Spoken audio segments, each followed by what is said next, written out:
What is going on, ADSR community? What is up? My name is Taetro. I'm an electronic music producer. I do a lot of YouTube videos and tutorials. You might have seen some of my videos already on ADSR. I have a couple courses with ADSR on the SL Mark III, the Launchpad Pro, Novation products. I'm working on a new one right now. I see some folks in the chat already that I recognize. If you came from my channel, let me know in the chat, but I already see Kaz. I saw Talita.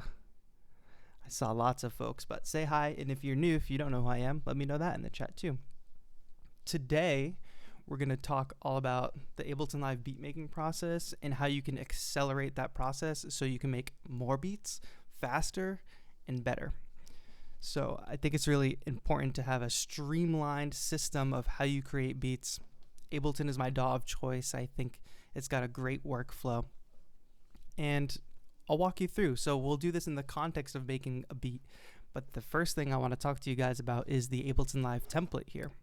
So if you use Ableton Live, you might notice that my template looks a lot different than the default template. And this is how Ableton looks as soon as I boot it up every single time.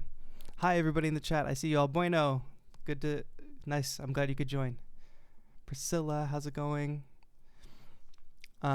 So this is how Ableton boots up every single time I start. And it boots up with a simpler, so I can very easily sample things. I like to sample a lot of vocals. It boots up with a drum rack. 2 tracks with complete control on them, so I can really easily access different plugins from within complete control. And an audio track, which I generally use for percussion loops or hi-hats. And obviously I expand and build upon this, and I don't necessarily use plugins in complete control every time. But what this template does is allows me to have easy access to the tools I'm most familiar with in the process that I'm going to do right away. You'll also notice that each of these tracks has a basic audio processing rack on it, which I just built a custom rack myself, and you can too. It's as easy as creating a new audio effect rack, putting some effects in, and then saving it to your user library. Now, this basically just contains an EQ, a reverb, stock reverb with the quality turned on high, and then a compressor at the end of the chain. Sometimes I rearrange those, and obviously I make adjustments, but the macro controls give me control over the basic things that I need for every track. Do I need to cut out lows? Do I need to boost some highs? Do I need to add some reverb? And I can change the size and the wet right from the macro. And sometimes some of these just get turned off. Like if something doesn't need compression, it's easier for me to already have this rack loaded onto a track and just hit power off on the compressor. But that's how I have it all. Oh, and the one important thing here is too, the basic audio processing on the drums has the attack turned up. That is the only difference between the rack on the drums, so I don't lose the attack in my drums. If you want to set up your own custom Ableton Live set, all you do is go to Live, Preferences, after you've already built it how you want it to look. Like you can see I even have my tempo set to 82. Live's usual default tempo is 120, but you can go to Live, Preferences, and then if we go to File folder, Save Current Set as Default. Click Save, and then every time you boot up Ableton Live, it will boot up the way you want it. And that's step 1 of having like a fast workflow. I don't need to build this every time. I know I'm going to need a drum rack. I know I'm probably going to sample some vocals. I know I'm going to use maybe one audio loop and then some plugins. And there we have it. So, how is everybody doing? Is that a clear enough process? Do you guys also use custom Ableton Live templates? Let me know in the chat. I'm dipping in how I can. But I'm super stoked that you're all turning up. I see some folks coming from the Taetro Discord. That's really great too. What's up, Lost Music? Nice to see you. And welcome to all the new folks who maybe didn't know who I was before tuning in today. So I start tracks a few different ways. Usually my go-to is doing chords or something like that. And that's where automatically having this complete control plugin already loaded comes in handy, because I can surf through some of my go-to plugins and instruments, and one I really love is a plugin by UHE called Diva. And usually I'll look for a pad sound if I'm going to start with some chords. And you know, this changes every time. It's not like I start with pads every time or I start with Diva every time, but if you think of it as like a rock band setting, you have guitars, drums, bass guitar, and a singer. And that's your standard rock band. Every time that rock band goes on tour or rehearses, they have that same setup. They're not agonizing over what instruments to play every time. So as producers, beat makers, we should also take that friction away. We have a lot more sounds available to us. It's not like we just play one instrument, but we can have our go-tos, and that's how you're going to define your sound more and more. So I'm just going to click on this first preset here and give it a shot. And you guys let me know how the levels are. I can definitely turn it up. It looks like we might have to turn it up a little bit. So I like this sound. This sound is pretty cool. I might alter it a little bit. I might look for the envelope, have a little bit of a slower attack. And it's tough because, Bob, what's up? Welcome to the stream. And I think a lot of people scrutinize using presets, but they're here for us to use. They're great starting points. Even if you want to just use the preset as it is, take no shame. It's your creative process. Don't let anybody tell you otherwise. Oh, that's too low. The controller I have here is the Complete A25. I happen to have access to lots of controllers, but it's best for you to choose a controller that works either with your software. So I also have a Launchpad here, which is designed around the Ableton workflow. And then I also have Complete Control A25 that actually has a lot of great control, not only over the DAW, but over a lot of the native instruments plugins.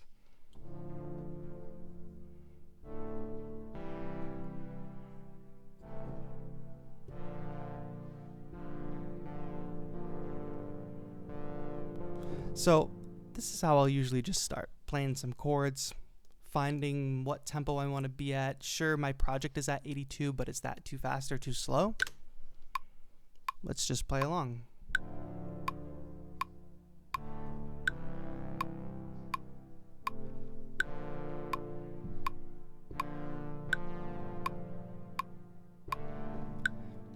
I like that, but I think we could go a little bit faster, so I'm probably going to boost that up to 92. Just feeling it in the moment, no real science behind it.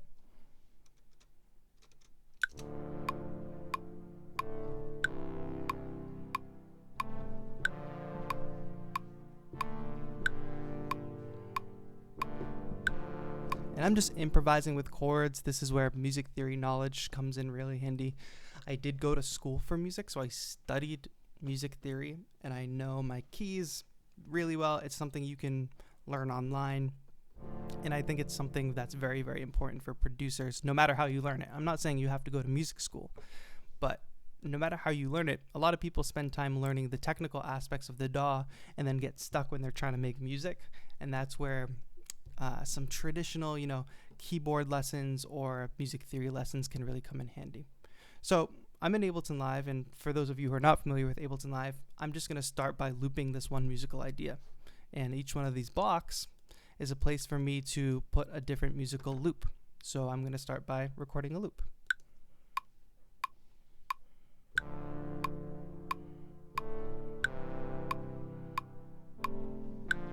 Messed up a little bit. Good, so that's a good first 4 chords, and now that I have this loop here, I can go back in and edit it a little bit. You can see I'm a little bit off time, but I'm going to hit Command A, select all these notes, then hit Command U, and everything's going to snap to the grid. Now my quantize settings are set to 84%, which basically means it's not going to perfectly align everything to a grid. It's going to do it at about 84% of perfect, I guess you could say. So let me see that part where I messed up, and let's make some changes. Yeah, so I had a little flubbed note here, which could sound good, but didn't sound really deliberate, so I'm going to get rid of it. I'm also going to make the velocities on these match the other notes, so it has the same attack.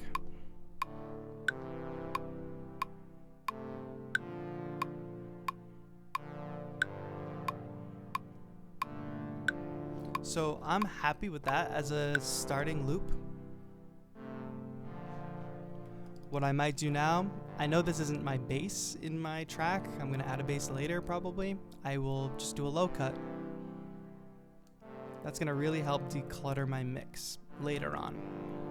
Another thing I forgot to mention here is that if you notice all my volume meters, my meters here, they're all sitting at about -12, and that's intentional. That's how the project loads up, because I know later on I might go ahead and add a mastering chain to the end to boost up the levels and make everything sound, you know, mixed together, mashed together, and finish it that way. But I don't want my master in the red. I want it hovering way below that before I put my mastering chain on, because it's going to make things louder. I'm going to take a look at the chat for a moment before we move on to some drums. All right. Taetro, what instrument did I learn first? I learned a little bit of keyboard first, like self-taught, and then I learned guitar kind of when I was a teenager. And both of those exposed me to, the guitar exposed me to like chord progressions and structures, and the keyboard has been an invaluable tool, especially with production. I mean, we all have keyboards on our desk for the most part. But thank you all for tuning in. If you don't know, my name is Taetro. My channel is youtube.com/Taetro. I think there's a link in the description if you're enjoying the stream and you want to check out my other content. But we're going to be hanging till about 12 noon today, my time EST, so for about an hour from when the stream started. And we're just going over how to make beats in Ableton Live and how to really refine your process. So now we've got our drum rack loaded. Let's go ahead and find some samples to load it with. You notice here in places you can add folders, so these folders can be anywhere on your computer, and I have a splice folder that obviously contains my splices samples. And I'm just going to go ahead and type in kick in my search bar because that's how I want to start. And these are all my splice packs that I have that I can start digging through. I could dig through the ADSR sample manager or the splice manager that usually comes up in the top bar, but I don't have that open today because I was having some audio conflicting issues with the stream. But otherwise I would be doing this maybe outside of Ableton. I want something short. Now I'm just surfing through my samples, quickly finding, or trying to be quick, finding a good kick, and you realize how agonizing it can be to find just a kick drum. I want something kind of soft and mellow that matches the keyboard vibe. I'm really just clicking randomly here. Well, I'm going by name, but you get the gist. Nothing too vibrant, lo-fi, and rainy beats. This has got to have something. Oh, that's a percussion loop. That is also percussion loop, but we'll probably add one of those soon. I'm going to maybe choose from the Boy Wonder kit because that's some traditional trap sounds, and that's probably what I'm looking for. Cool. So I think I'm just going to use that first one. And here's where I could either use my keyboard or I could use my launchpad.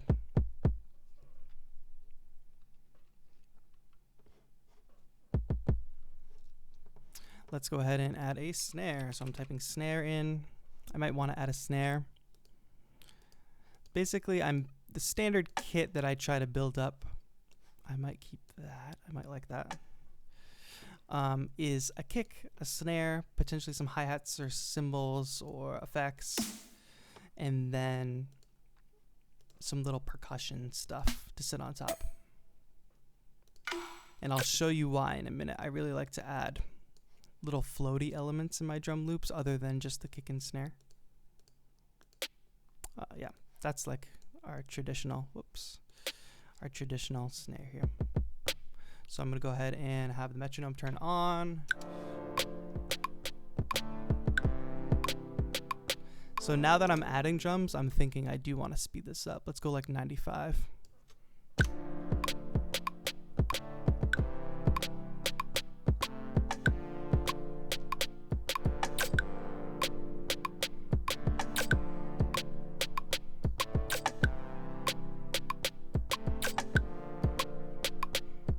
So I think that's the basic feel I'm going to go for. You notice that I have my basic kick and snare. That's going to be that pattern. And then I just like to add these little elements to it that give it a more eclectic vibe, I guess.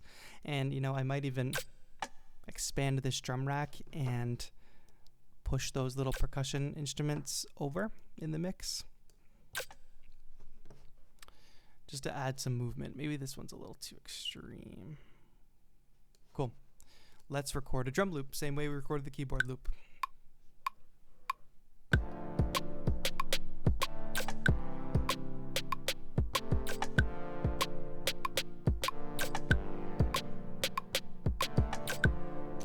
Good enough, 4-bar loop. I'm just hitting the space bar to stop the loop. Obviously, I played that out of time. Quantize.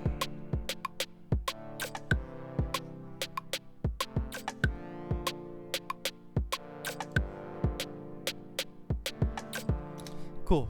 One thing, now that I have drums in, what I'm going to do now is do some sidechain compression. This is something I do on most of my beats. It does really well to make your beat sound a little more together. If everything is going to a sidechain compressor, which is basically a compressor that is not necessarily going to compress the overall signal like a normal compressor would, but it's going to take a signal from the kick drum. So I'm going to find the audio from drum rack, and we are going to go ahead and pick the boy one to kick from the drum rack. And if I pull this threshold down, now what you'll see, by the way, this sidechain compressor is on our instruments, not our drums. It's taking signal from the drums, and it's going to make the sound of the keyboard duck under the kick now. And as we add more and more layers, this is going to sound a lot more evident. You can see that we even have a little red right now, which we can go ahead and, before we get too deep in, just bring everything down a bit more. I'm fine with things having tons of headroom, but I'll give you guys a little more volume to benefit. Hey, Mac Joseph, what is up? Why not use Capture MIDI? I could have used Capture MIDI. Maybe I'll demonstrate that for the next idea. Toki, why don't you use a utility set to -12 on each channel? I could do that. I guess it's just preference. Matya in the Facebook chat, what's up? And Yen, hello from the US to Vietnam. Thanks for joining.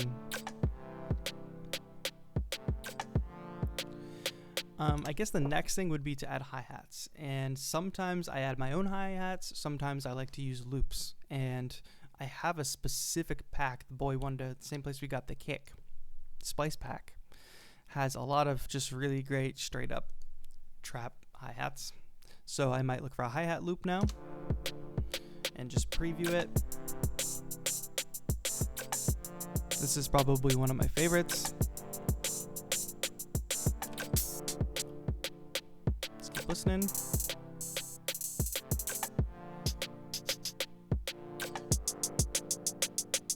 And bring that preview audio down. Cool. I think the first one I was listening to, I actually like that one a lot too. I'm going to go ahead and drop that one in my audio track. Notice that this audio track does not have any processing on it.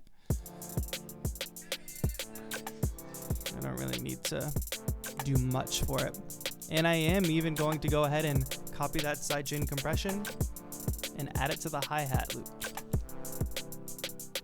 Now for something like a percussion, or even later when we add bass, I'm going to go ahead and pull back the dry wet. I don't want it to be pumping too much.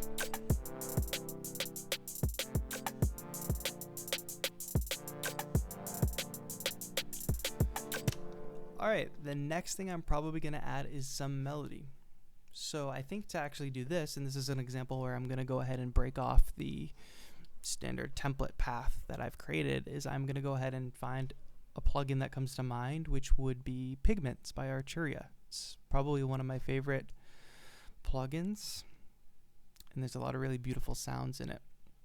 It's also got a really beautiful interface, as you can see. And we're gonna go ahead and find a sound. Like you can see, like right away, the sound that's loaded up, the very first preset, is already super beautiful. One thing to remember, now that I dragged this plugin in, I'm going to exit out of the window for a moment, is that it loads in automatically at 0 dB. We go ahead and bring that down to match the rest. I am also going to add the basic audio processing to it.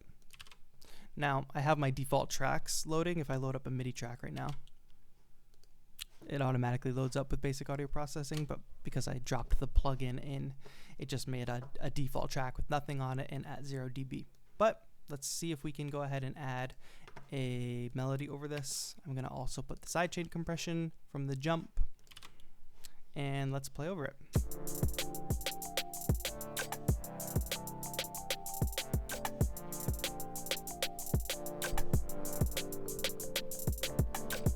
Something like that. It's a little bit low.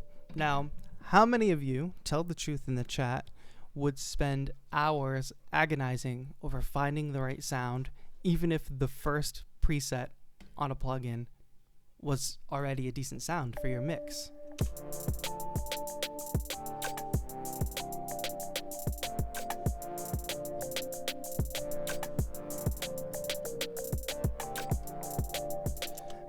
The thing about this process and what's going to make you faster and make more beats is if you take good ideas and you get from it yet. I'm going to try to improvise a little bit, maybe play up the octave and see if I like the way it sounds, which I run with them from the jump. So this already kind of sounds good. I'm not sure if I want to deviate. I kind of do.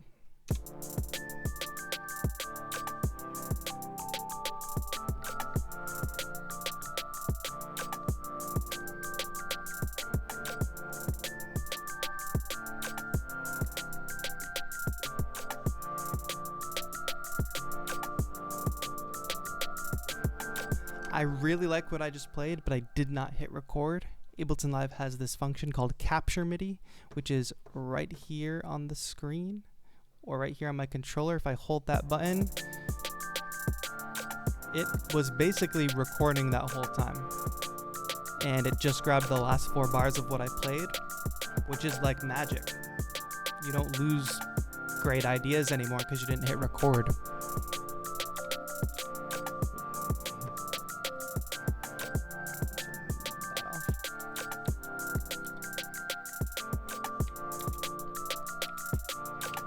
Quantize a little bit, but I just loaded up a plugin. It had a good preset to start, and now suddenly we already have a melody, chords, hi-hats, and drums. We have a solid foundation here.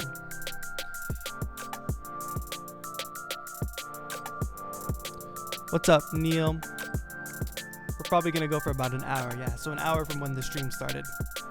Thank you all for tuning in. Hope you all having fun. Drop some questions in the chat. If I can answer them, I definitely will. Question: what's the difference between pigments and complete control sounds?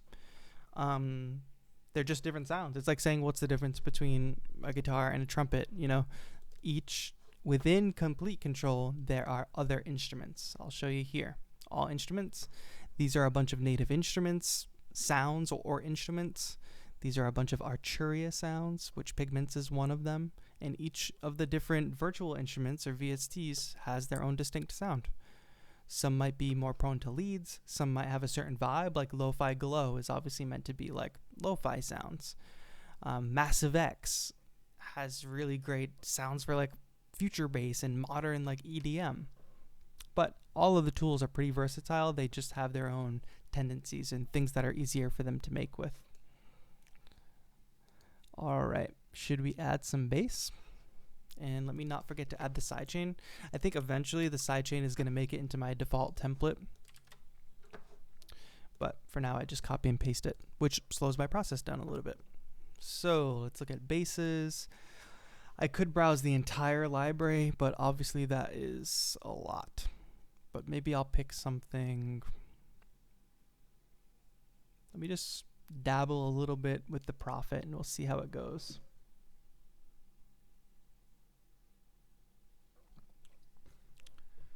Okay. Oh, octave is in the wrong range, or I don't have a preset selected. That's the problem. Oh, there's only one. Who picked FM? Not me. And that's obviously not what I'm looking for. Let's keep going. And I'm just gonna quickly browse through these sounds, and I can almost tell right away. Like if I'm in this Prophet plugin for a while and I realize it's not the sound that I'm going for, it might be too low. then I'll just quickly jump. It's about making quick decisions and understanding your taste and having a sound in your head of what you actually want. Don't agonize over for hours. Like, if Prophet's not going to work for this, cool. I'll jump to UHG. I'll go Repro 1, and let's see what bass sounds they've got. That might be a little too harsh, but... And I do like a nice simple bass sound that pushes through. So that could be it. And I might boost this level a little bit.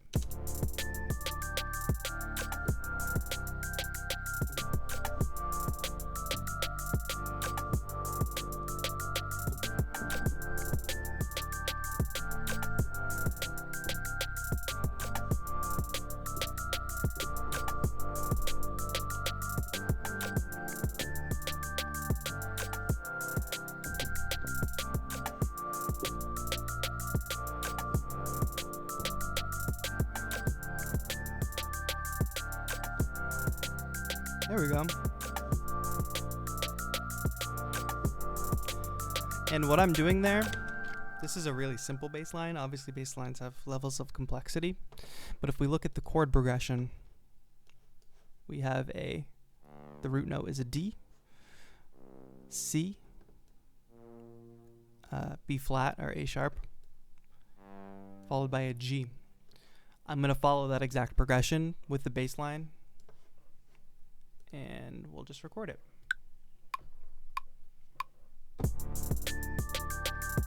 C, B flat, following the same rhythm as the chords basically. There we go.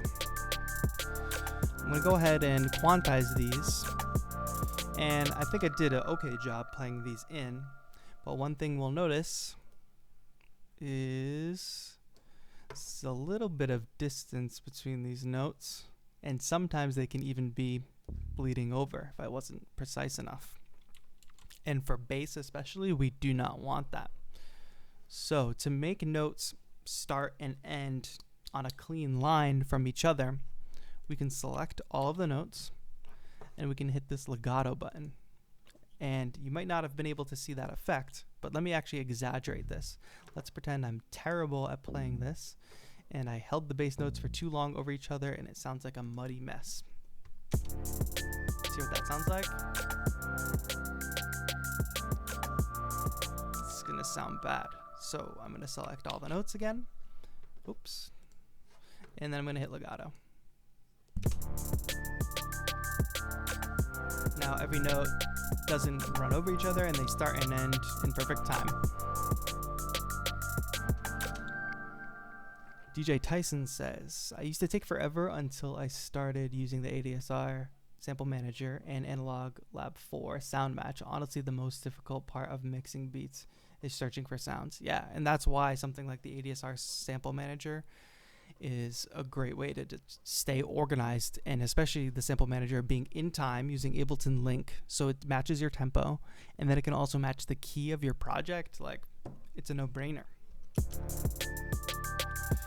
Now, right now, to me, this sounds like a really basic trap beat for the most part, and I would like to change that. One thing that just I like to do is add vocal samples and sample them on the keyboard and play them over the track. And I think it does a fair amount to distinguish my style over some other folks' styles. And I don't know. When you find that one thing that you can carry through all your beats, like all my beats might not sound like this. They might not have these specific types of sounds. They might not be so trappy, quote unquote. But for the most part, I'll be sampling a vocal phrase in almost all my tracks. So I have this collection of stuff that I've already downloaded from Splice. Literally just typed in it's vocal. like mine detects mine, son. Obviously, I'm looking for like a singing phrase.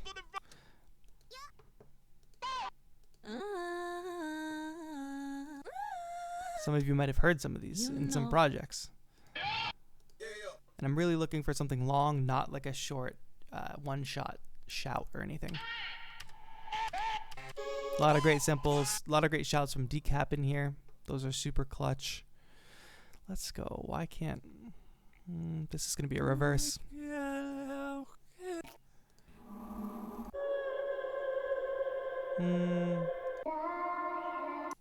Maybe. I'm going to try things. I'm not going to take too much time and agonize over it.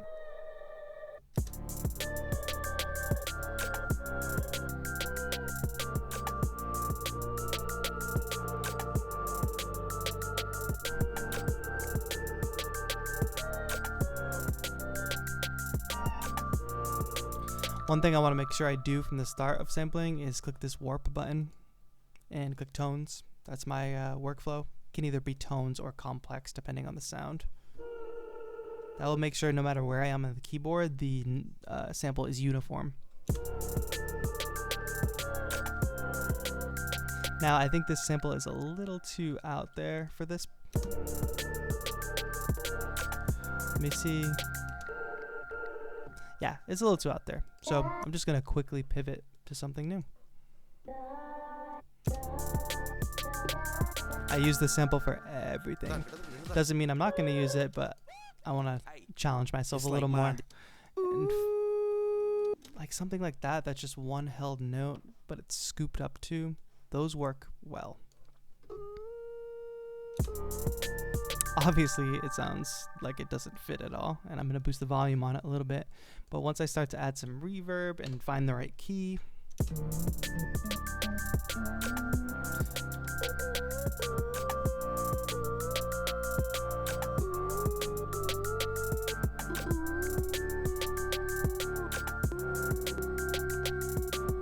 I honestly might go back to the one that I always use. I'm not feeling. I want something ghostly. I think this beat sounds a little bit haunted, and I do want something a little.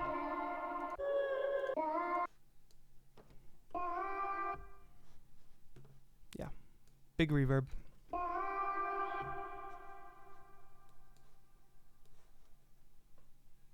And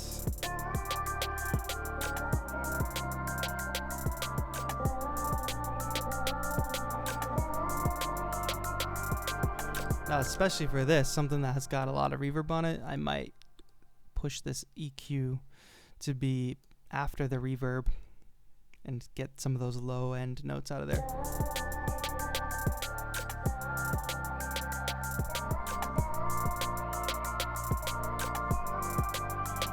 Another important thing too, I might just boost this attack a little bit, which will help me avoid some clicky sounds. And that reverb might be a little bit extreme. I could even experiment with sending it to a ascend reverb so we get both the dry signal and a reverb signal instead of just washing out the dry signal.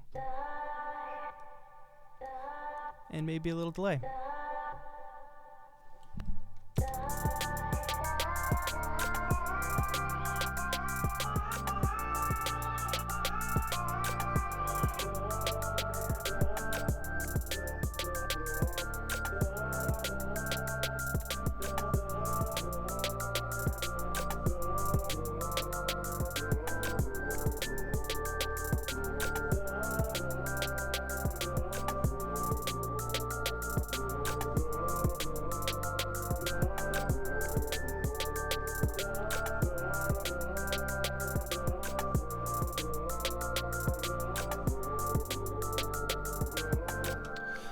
Breath of the Muse says tune it. Sometimes I tune it, other times I just find so this particular sample is in G minor, but instead of going through the trouble of adding a tuner and tuning the sample, I just figure out what key I need to play in on the keyboard, and that's another advantage of having some training in understanding keys and scales and being able to transpose in my head.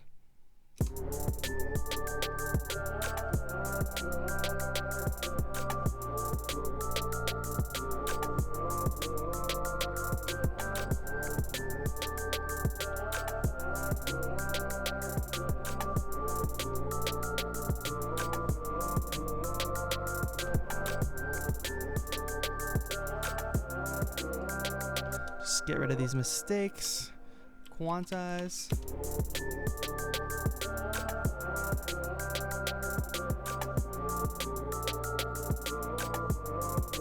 And yeah, Mac Joseph, this is in simpler. Checking the second chat.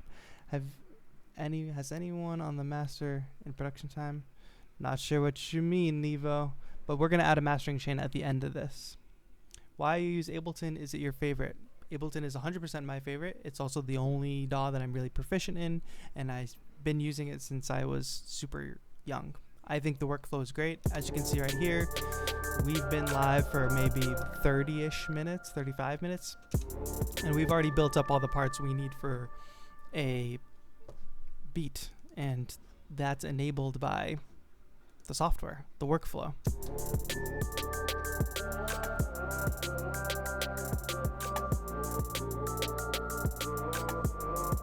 I want this to be a little more extreme, and I might want the option. Also, that lead is coming in super hot for me, meaning I might want to bring it down, add a little delay to it.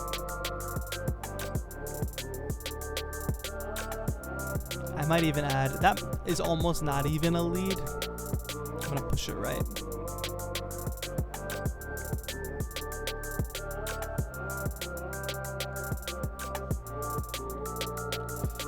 And maybe to add a little more, I don't know, flavor to this, instead of just having the straight up trap hi-hats. And this is another thing when it comes to finding your sound. I really love shaker loops.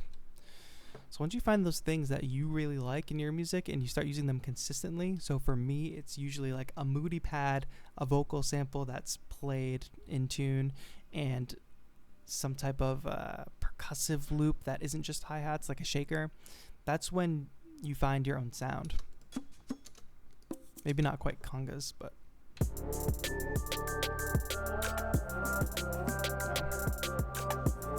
no.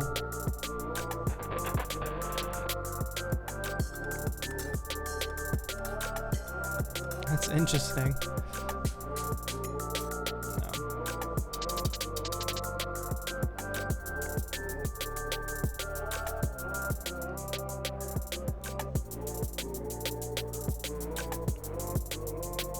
I might even, I'm gonna save this one. What do you guys think? I almost would rather have an original sounding shaker loop than a typical trap hi-hat. Let me know in the chat. Now I'm not thinking so much.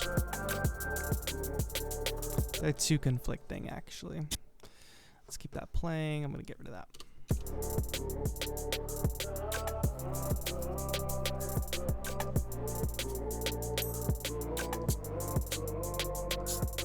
That's one thing the Ableton browser needs. You need to be able to browse by loop or one shot, and it should be able to detect that. Keep on going. More loops, please. We might have already been through it. Not quite. I like that. Sounds like trash right now, but let's see if we can get it to work in the mix. And I think we can. I'm gonna go ahead and borrow a audio processing rack.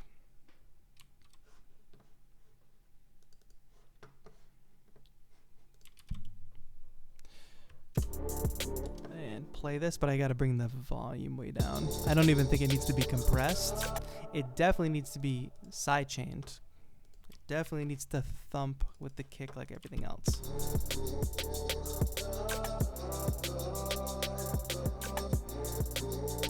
Maybe even a little more extreme. Definitely get rid of the lows. Like, you can barely even hear a difference now. But if I open the EQ, still a little stuff happening down there. And that messes up your mix, whether you can hear it or not. I might even roll off some of this. It's really just affecting the volume. And one thing I might do to spread it a little more is add a chorus, a light chorus.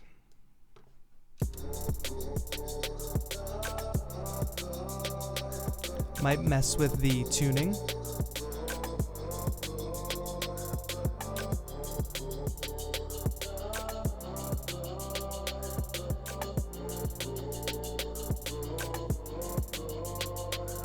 Might throw it to the delay and add another layer of rhythm.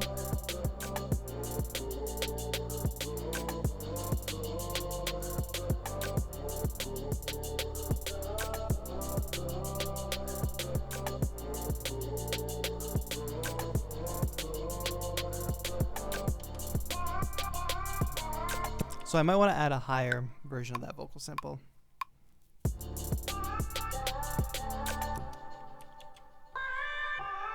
You notice the higher you go in the sample, because of the warping, the more warped and stretched it sounds.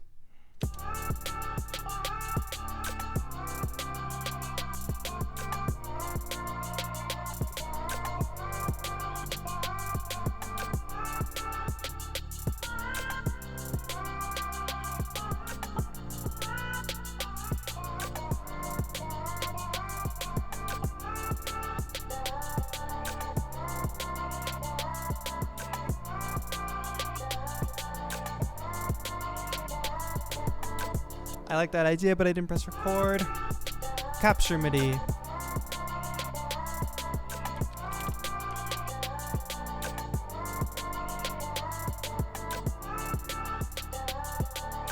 want to make sure all the low content is out of this too. See? Right down here. There's a big difference in that sound.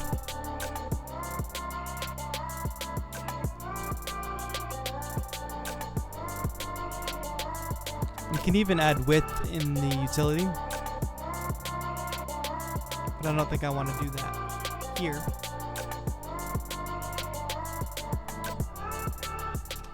Now we have these ideas, and I guess we can save this, huh? What do we call this?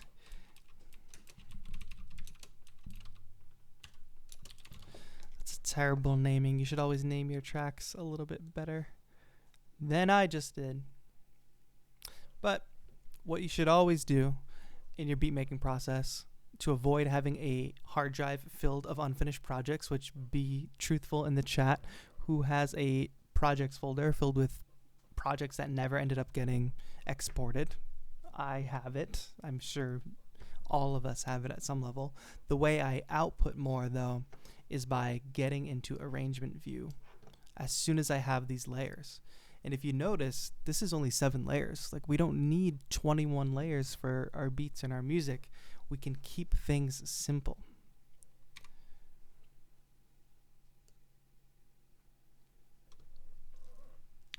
I'm going to go ahead and refresh. Here we go. Whoops. Let's go ahead and... All right, so I'm going to take these clips now. I'm going to select them. I'm selecting everything but the vocal loop. I can just grab it later. I'm going to select them all. See what I have got them all. I'm holding down the mouse. I'm going to hit tab on my keyboard. And now I'm in arrangement view. This is where we're going to start making... Why? Oh, I dropped it in the wrong space. So I got to drop it. Match the colors in the right lanes. There we go. Okay. So I just dropped these into some space over here. You see now we're on a timeline. So this tells us now we got to make a structure out of this thing. And let's do that. Now, we're not locked into just these musical ideas just because we went into arrangement view. We might find that as we build this beat up, we can add some more sounds in. But it's time to arrange for sure.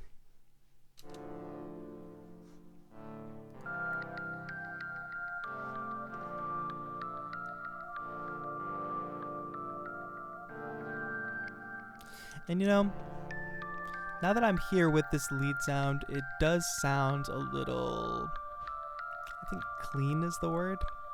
So I'm going to try a couple things just to dirty it up. I put drum bus on it. Why not?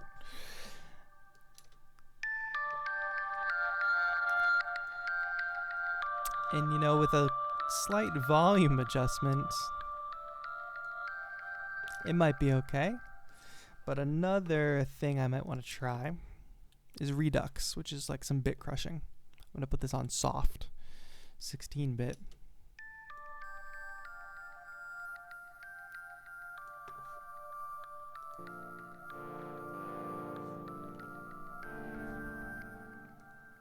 I kind of like that, but I might put this on before the EQ. which also puts it before the reverb, which makes it a little less harsh, but I still get the bit crushed sound. And we can play with this.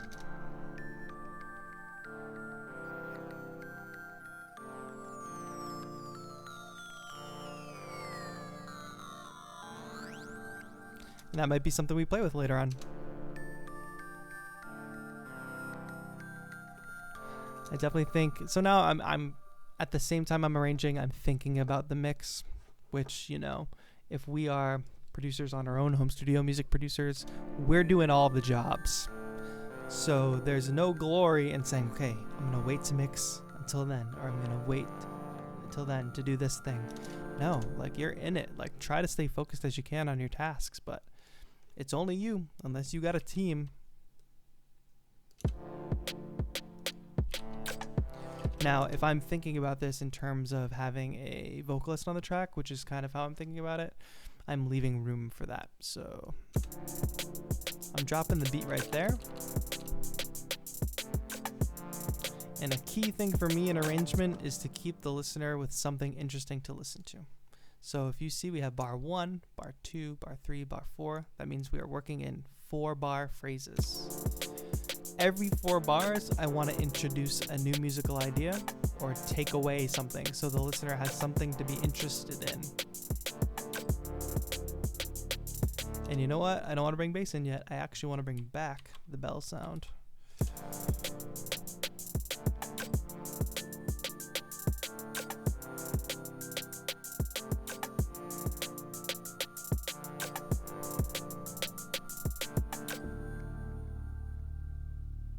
Capture MIDI only in Ableton Live 10? Yes, I believe so.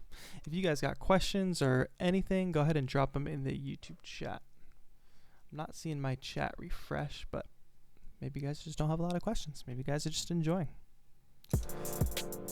So, like I said, every 4 bars we're adding something new.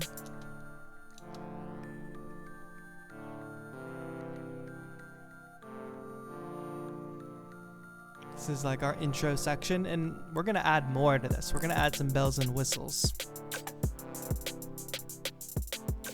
One of those bells and whistles, for instance, will be a filter on this Pigments instrument.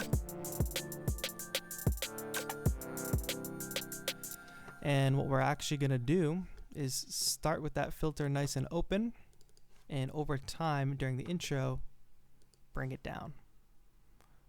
Go ahead here. I'm going to add a point on this line here. Bring it down.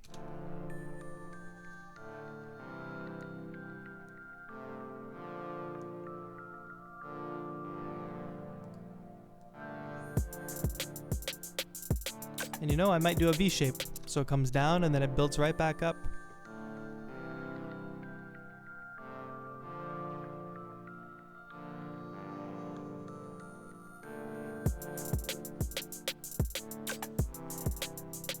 And when it comes back in during the verse, if I really am thinking about having a vocalist or a rapper on this track, I'm gonna get it out of the way of those higher frequencies. Now,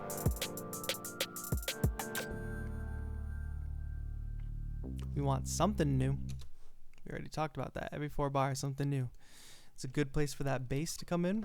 It's also a good place to drop out the kick. So I'm gonna duplicate that drum loop. And instead of deleting this kick here, what I'm actually going to do is hit tab, expand my drum rack again, and push this track on button, making sure the track is still on, but just press it. Now that I'm over here, this automation line is kick on and off. And I'm going to not delete the kick, I'm just going to turn the kick track off. The reason for this is it's still sending a kick signal to the sidechain, regardless of if we can actually hear the kick. As long as that kick MIDI is there, and I didn't delete the notes, we're still going to hear that pumping. Hear it?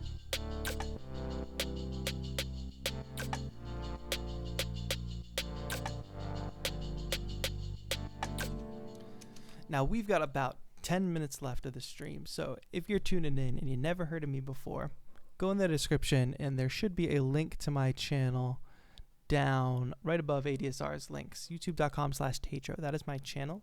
I also just dropped a new track today on Spotify. It's called Crossed Wires. Spotify, Apple Music, basically anywhere you listen to music. Look up Taetro, Taetro on your streaming platforms, and you can hear the new track. I've been doing live streams for this whole pandemic on my own channel as well. So stay tuned on my channel, also releasing a bunch of videos. But now we're about to drop that bass drum back in. I'm going to go ahead and copy some stuff. And for this section, this is now our hook section basically, which we will probably go for 8 bars. So I'm going to go ahead and duplicate time. Now this is the first time that everything has been playing at the same time. And I forgot to add the lead. We can go ahead and do that. It is copying with the automation here. But yeah, thank you all so much for tuning in. Even if you're tuning in from the channel, if we already know each other, thanks for showing up on ADSR's channel. Make sure you give a sub to ADSR while you're here if you're not yet. And then when the stream is over, dig into some of my videos if you enjoyed this one. So we've got a verse section, and now we're already up to a minute. We've got an intro, a verse, this is still a verse. We're gonna go into like a little pre-chorus build-up.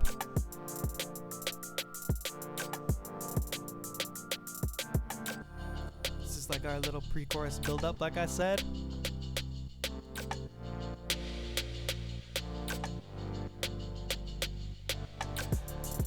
I might go ahead and add some send reverb on that drum loop during this, just to give it a little bit of a difference. Another thing I might do, now that we're in arrangement, coming up with new ideas. Like I said, you're not locked into the ideas that you made in session view.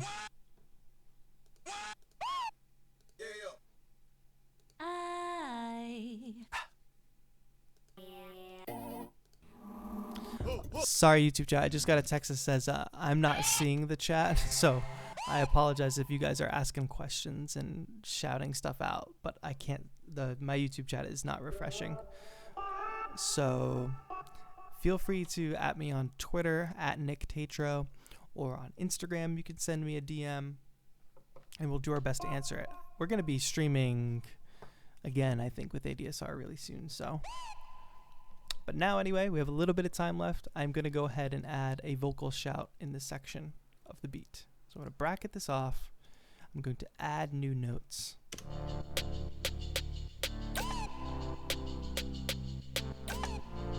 Need one more. Got to alternate.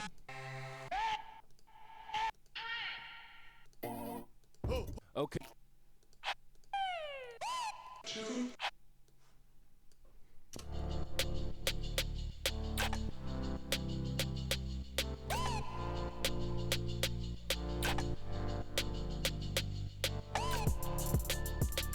Yeah, I'm cool with that. Let's go ahead and add that in, hitting record.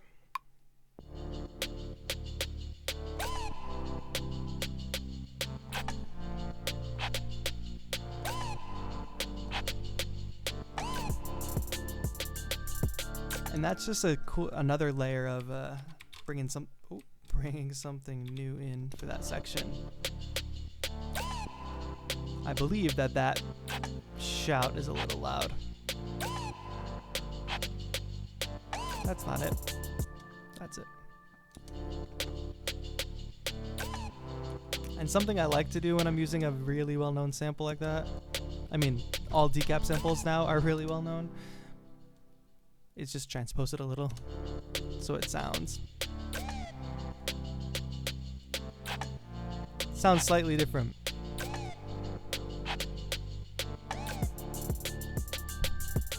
I feel like the energy got brought out of it though. I'll keep it the same. This is our hook section. Now, we would end up just repeating these sections, but because we only have a little bit of time left, and I think we can go a little bit over if we need to. I'm not going to go through that, but basically just imagine copying this verse section, actually basically duplicating all of this time right here. If I duplicate that time, then I get another verse, another build-up section, and another hook, And suddenly I'm close to being a 2-minute long track, which we could add one bridge section, extend a hook, double it, extend a verse, double it.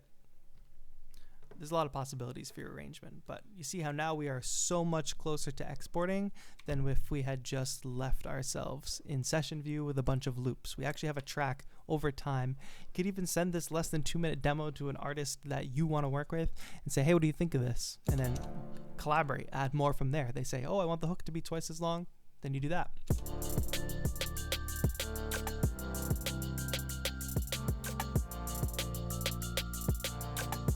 Thank you all for tuning in. I know I can't read the YouTube chat, but I really appreciate it. Hey, do you really sidechain all the instruments to your drums always? Yeah, specifically the kick. Maybe I'm not gonna say 100% always, but usually. So the last thing we do, well, second to last thing we do in this mode is start adding what I just call the bells and whistles. I think I learned that from watching like a Dead Mouse stream. That's what he kind of called it. But I have this collection of sounds called FX sounds. They're just splice samples. They're a bunch of risers and build-ups. So I'm going to start dragging those in. And I'm going to go ahead and turn off the compressor on these, make sure the volume is down because they're super loud. Obviously, that's not where we want it. But if we have some of these going to each individual section, like I want this to rise right up to the drop and then fall right on the drop. That's something I wouldn't do in session view.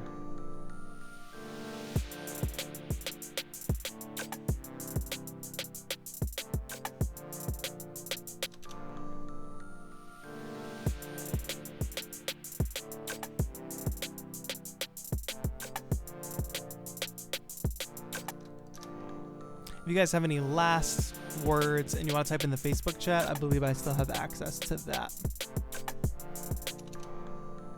on ADSR's Facebook page. You should be able to find the event. But we're coming to a close here anyway, and we'll be doing more streams.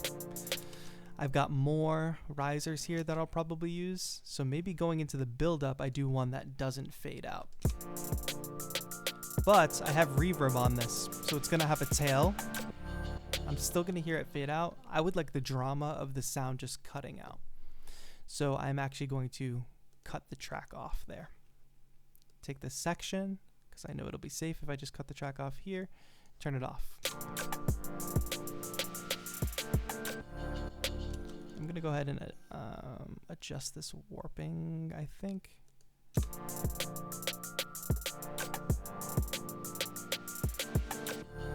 Yeah, Mark, definitely not sidechaining to the whole drum rack, just the kick signal. Otherwise, it would be sending signal from the snare and all those percussive hits. We don't want that. I'm going to use this sample called the drop, which is this subby bass drop, which we can probably barely hear and which I should put in its own track because I'm going to have to level it differently. Now this is a thing that I car test my tracks for because I can't hear much sub obviously in my headphones or in my KRK monitors. I want something a little more than just that. And these are just like a few FX that I've put in my folder. I obviously have more in my collection, but for time's sake, I've put them into this folder and I have ones that I know I like.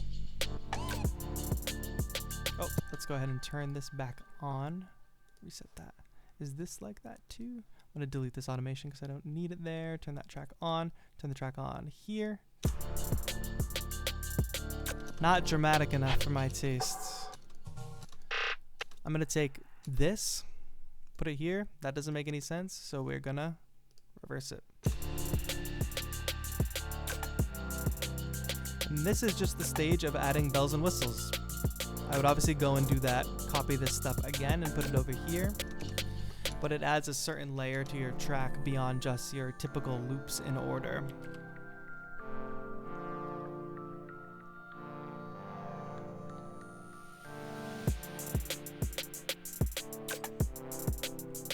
Hey, I see the YouTube chat again. Do you ever DJ in Ableton? I don't do a lot of DJing. The final thing, because we're coming up to the end of the stream, thank you all so much for tuning in, is mastering. Now, I don't have time to go through, like, I'm not a mastering engineer at all, first of all. The one thing I'm trying to do is make sure I have a clean sounding mix, no mud. I have a loud sounding mix in comparison to everything else we listen to every day, and that it just has a really good sound. So for me, I've put together this mastering chain called Beat Sketches Master. I have some releases called Beat Sketches, so that's where it got the name. That almost works on pretty much most of the beats that I make. There has to be some adjustments made, no doubt, in between. But we're going to go from having our beat sound like this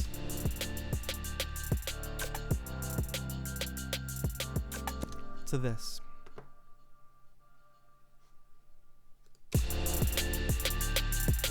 Now, depending on what you're listening on, what you're going to hear is a bit of a crispier high end. And I might go ahead and, now that that's on, kind of make some mix adjustments, which doesn't make any sense. If you're a mastering engineer, I'm sure you're pulling your hair out, but I am not. I'm just trying to get a lot of good beats out fast.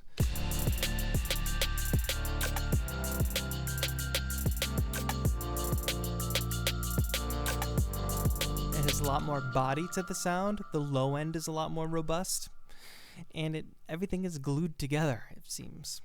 I have got this J37 tape audio on here, which I can add saturation in, which I really enjoy doing. The wow. Don't want to get too intense, but that's an option. The flutter. Sometimes it's just nice character.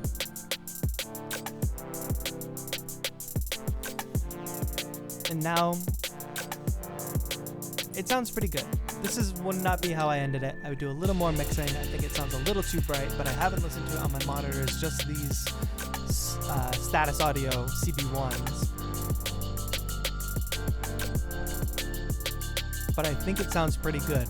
Before, this sounds dead. This sounds like I'm listening to a project, an Ableton project. This sounds very much closer to done. I didn't add the vocal track. Capel, saving the day. Let's go. This has to go in the build-up. Boy, I can't believe we almost ended without using that. Capel is the champion.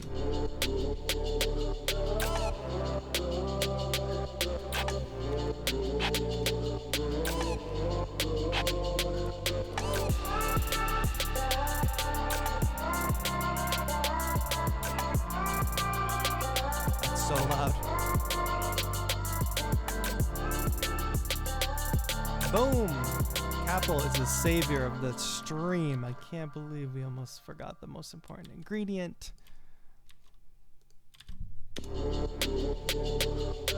Thanks, Ra.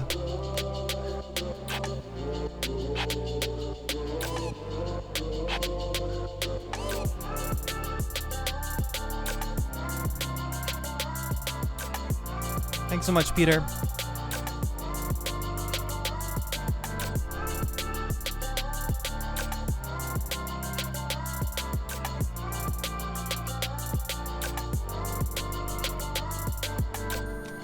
So here's what's up, guys. We're coming to the end of the stream, and just to recap, the beat making process, you want to make it as easy as possible. Set up your Ableton Live project to be how you work, with some stuff already loaded into it. Get your workflow down. Find sounds that you really like and use them consistently. Be the rock band that has guitar, bass, drums, and singer, but figure out what those 4 elements are for you. For me, it's vocal samples, a moody pad sound with chords, and usually some percussive loop. And you'll notice that in this process, I'm using loops. I did not make these hi-hats. Boy Wonder did. And I did not create and sound design these sounds. Nor did I create and sound design this one. Nor did I create and sound design any of these sounds. But I don't have much shame in that. Whatever your creative process is, you can create something original with loops, with presets. It's how people work, and don't let anybody shame you or tell you otherwise, because There's a lot of hate out there for the using loops and using them as a crutch or using presets, and don't listen to the noise. Just make a ton of beats. Try to make more beats faster and make them sound better using everything we kind of just went over today. So if you're not yet, make sure you're subscribed to ADSR's channel, because I'll definitely be back here to stream some more. But also head over to my channel, which there's a link in the description, youtube.com/Taetro, and you can subscribe, where I will also do live streams on my channel. I do tutorials and live performances, a lot of what you just heard. You can see a beat of the week from me and ADSR on Instagram. I'm at instagram.com, at Taetro, Taetro. And let me know you came by the stream, especially if you want to swipe up on my story and said, hey, I watched the stream, it sounded good. Or if you want to comment on one of my latest videos and say, hey, I met you from ADSR, the ADSR stream. I would love to know that. That would be super helpful for me. Let's give this one more playthrough and then we'll call it a day.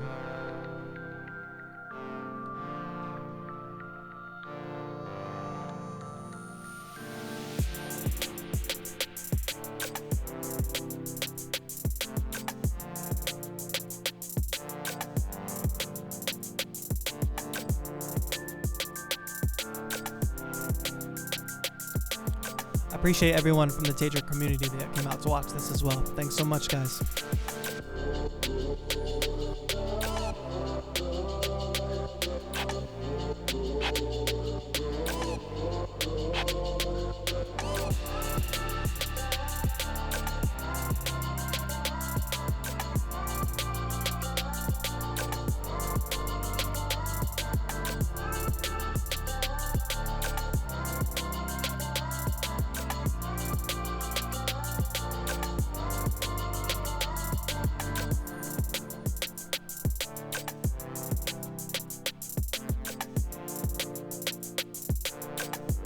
This is track 3, my friend in the chat who was asking.